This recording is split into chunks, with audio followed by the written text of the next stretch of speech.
Bawang, panakot sa aswang, mabisa daw yung guys.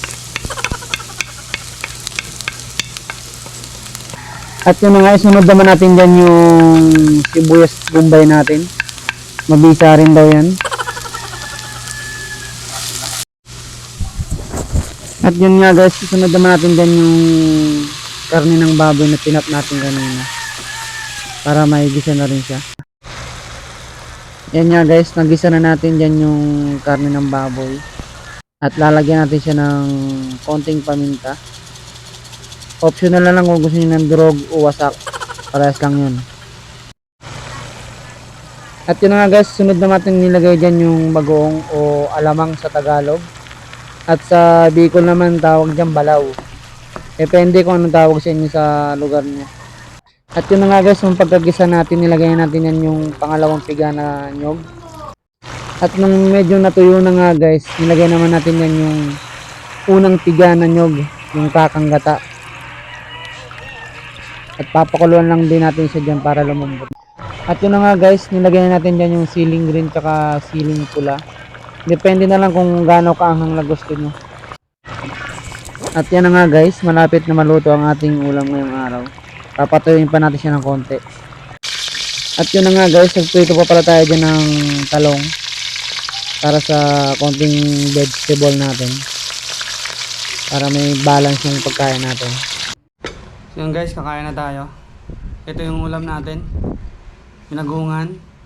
Tsaka ito, tortang talong. Prinitong talong pala, sorry. Tsaka ito, may kimchi tayo dito. Index naman natin, tubig lang. So guys, kain na tayo. Kimchi. Makain ba kayo nito? Bango. Yun.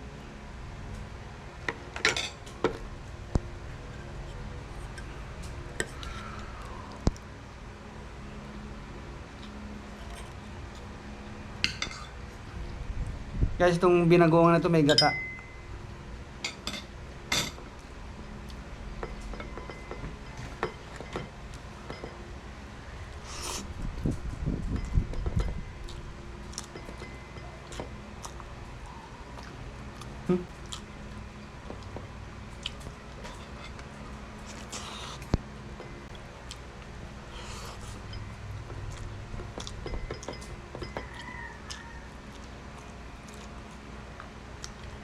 Le.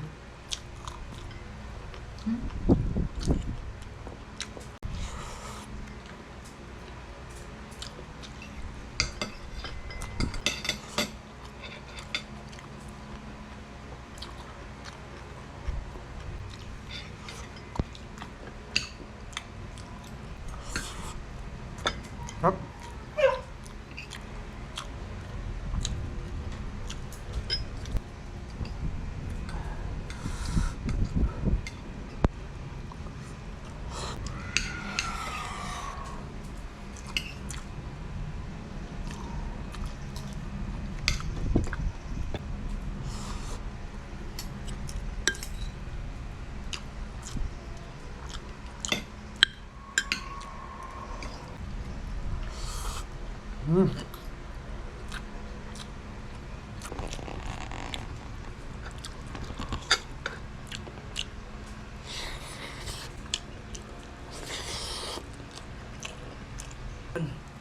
Pangalawang batch.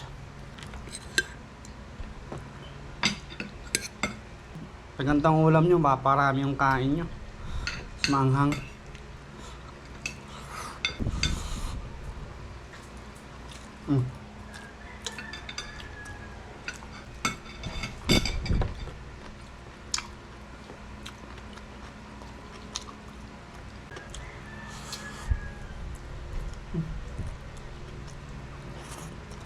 Ay ni Papa, naasan niya sila Inday. Sabi ni Mama, wala ka talagang magawa, panay ka asar pag nagsipag-asawa yung mga anak mo.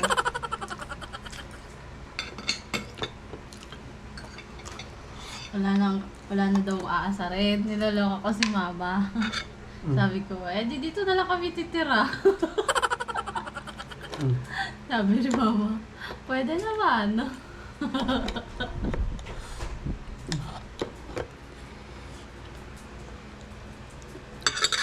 May picture ka pala.